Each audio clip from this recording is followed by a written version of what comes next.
It was a pretty nice holidays. A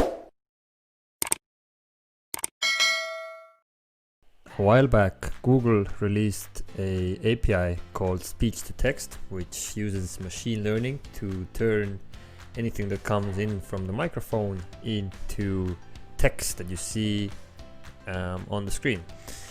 So I thought I would use this functionality in one of the challenges.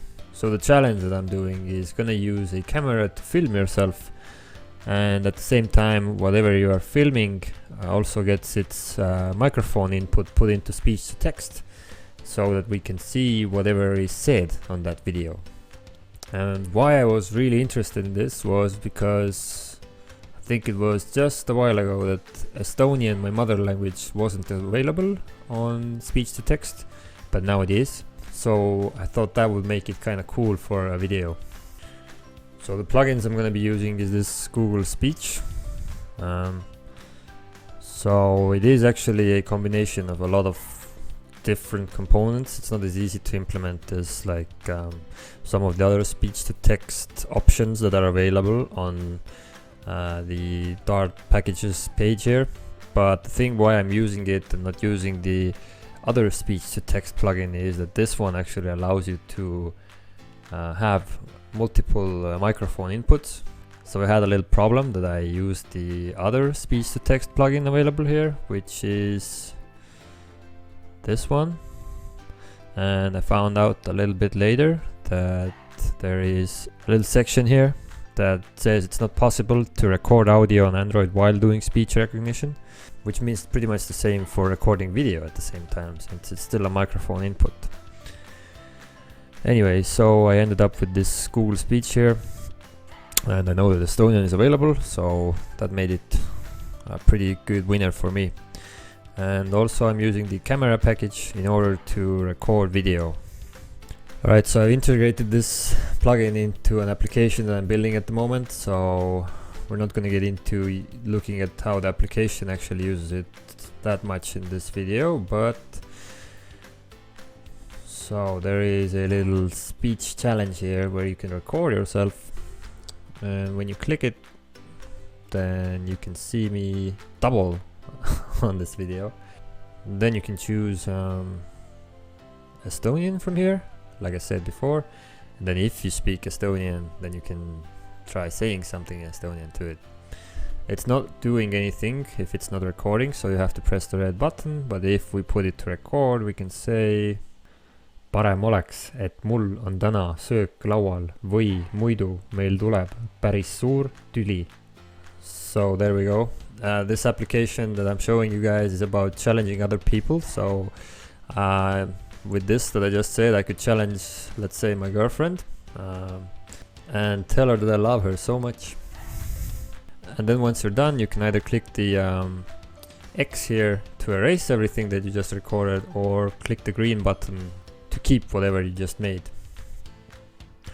Anyway, so here is some code on actually how to make this little widget happen.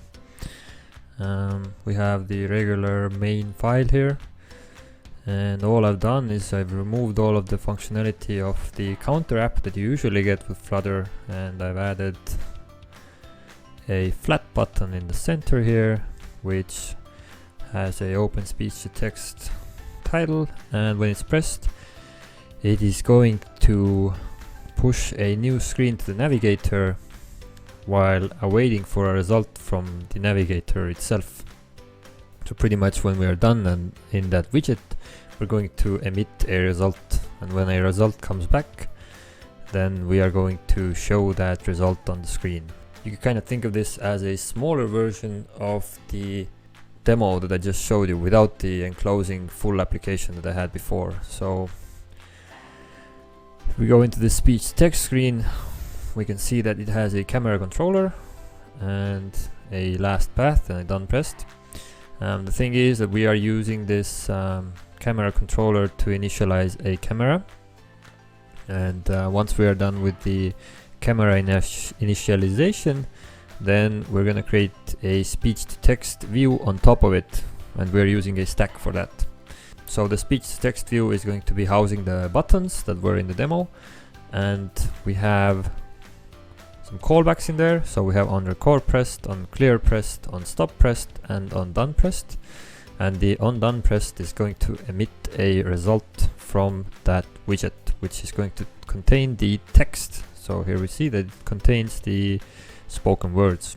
And in here we are just doing the regular initialization that is available on the Google Speech packages example. We are showing an error if something goes wrong. So for that we have the last error. When it's initialized, we're just going to have it use English, just in case if you just want to click it then. Otherwise we have some other languages here. For that we have created a language package. You can add as many as you want here.